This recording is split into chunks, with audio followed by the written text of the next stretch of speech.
তলিয়ে গেছে। সেই তোলার মধ্যে আমিও আছি।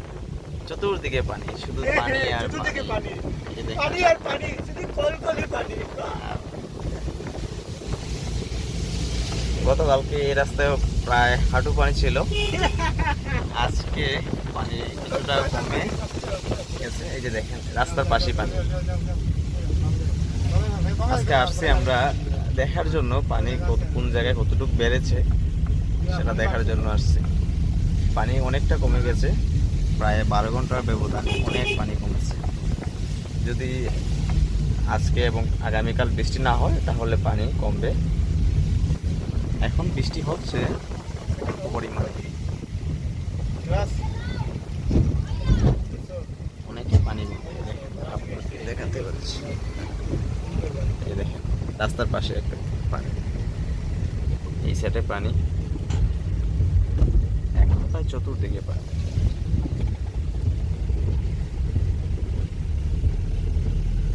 ভিডিও না ভিডিও লং করতে পারবো, দেখি পানির অবস্থা সামনে কেতা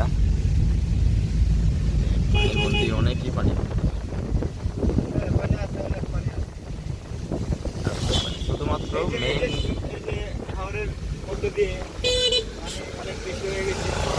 শুধুমাত্র মেইন রাস্তায় পানি নাই, কিন্তু চতুর্দিকে পানি। না মেইন রাস্তা পানি নেই, যে মেইন রাস্তা পানি নেই।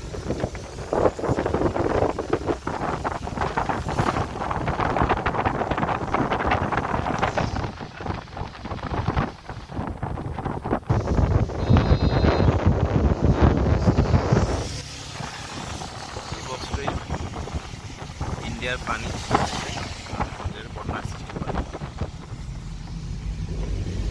আমরা যাচ্ছি টুকের বাজার।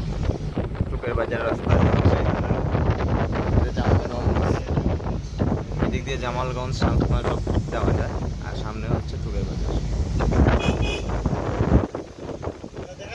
ওই যে এই বাড়িটাও পানির তলিয়ে, পানির ভিতরে আসা যাওয়ার একটাই মাত্র নৌকা।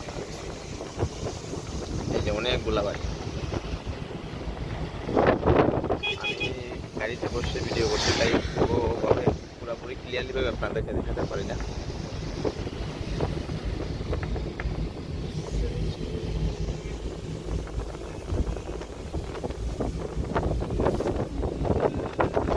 সব দিকে পানি। এই যে মহিলারা নৌকা দিয়ে পার হচ্ছে।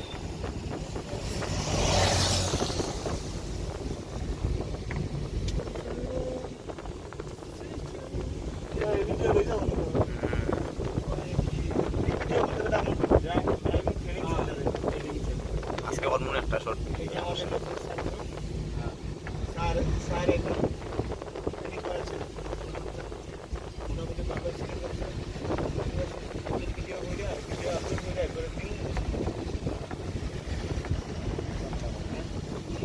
এই হচ্ছে পানির আপডেট। আমরা টুকের বাজার চলে আসছি। ওই যে একজন জেলে ভাই মাছ ধরছে,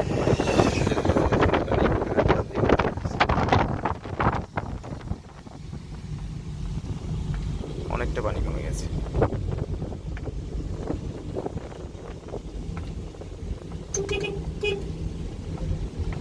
ওকে, আমরা আজকের মতো ভিডিও এখানে সমাপ্ত করছি। ভালো লাগলে অবশ্যই লাইক, কমেন্ট, শেয়ার, সাবস্ক্রাইব করবেন। সবাইকে ধন্যবাদ ধৈর্য সহকারে ভিডিওটি দেখার জন্য।